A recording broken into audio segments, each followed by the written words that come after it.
Suraj black would रुज की कटे हुए चोटियों के पीछे गौता लगाना शुरू कर रहा था, जिससे आसमान जामनी और सोने के जख्मों से रंग रहा था। नीचे वादी की लंबी घास में ल्यू और सैम की दिन की रोशनी खत्म हो रही। उन्हें नदी से इतना दूर नहीं होना चाहिए था, लेकिन जब अब 12 साल के होते हैं और हुआ से मौसम गर्मा के चीड़ की तरह बो आती है और इम्कान होता है तो हुदूद धुंधली हो जाती। मैं आपको बता रहा हूँ सैम, ये सिर्फ एक चट्टान नहीं है।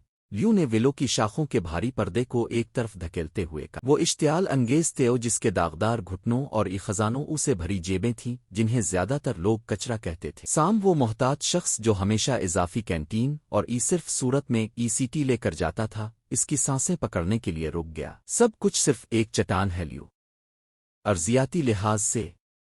फिर इसने इसे देखा। एक कदीम कटे हुए बलूत की जड़ों के दरमियान एक जंग आलूद धात का डब्बा था। इसे दफन नहीं किया गया था। ऐसा लगता था जैसे दरख्त इसके अर्द गिर्द बढ़ गया हो, इसे लकड़ी की मुट्ठी की तरह पकड़ रहा हो। वो मिट्टी में पैरों के बिल बैठे थे, जंगल की खामोशी उनके अर्द गिर्द आबाद थी। सैम की पॉकेट चाकू से थोड़ा सा झूरते हुए ढक्कन खिल गया। अंदर सोने के सके आजेवरात नहीं थे, बल्कि बड़े होने के दहाने पर 2 लड़कों के लिए इससे कहीं ज्यादा कीमती चीज थी। इसी जगह पर खड़े 1970 की दहाई के 3 बच्चों की एक धुंधली हुई तस्वीर, गहरे कोबाल्ट नीले रंग के चक्कर के साथ एक शीशे का संगमरमर, एक हाथ से लिखा हुआ नोट जिसमें लिखा था, जिसको भी ये मिल जायसी देखना ना भूलें। लियू ने संगमरमर को मरती हुई रोशनी में पकड़ा हुआ था। वो हमारे जैसे ही थे, इसने सरगोशी की। सामने शाम के वक्त सितारों की तरफ देखना शुरू किया। एक लम्हे के लिए घर देर से पहुंचने रियाजी का होम वर्क खत्म करने की मामूल की परेशानी खत्म हो गई। इसे ऐसा लगा जैसे वो किसी जंजीर का हिस्सा हिपचोहे की एक लंबी कतार जिसने उन जंगलों की तलाश की थी, मुआहदे किए थे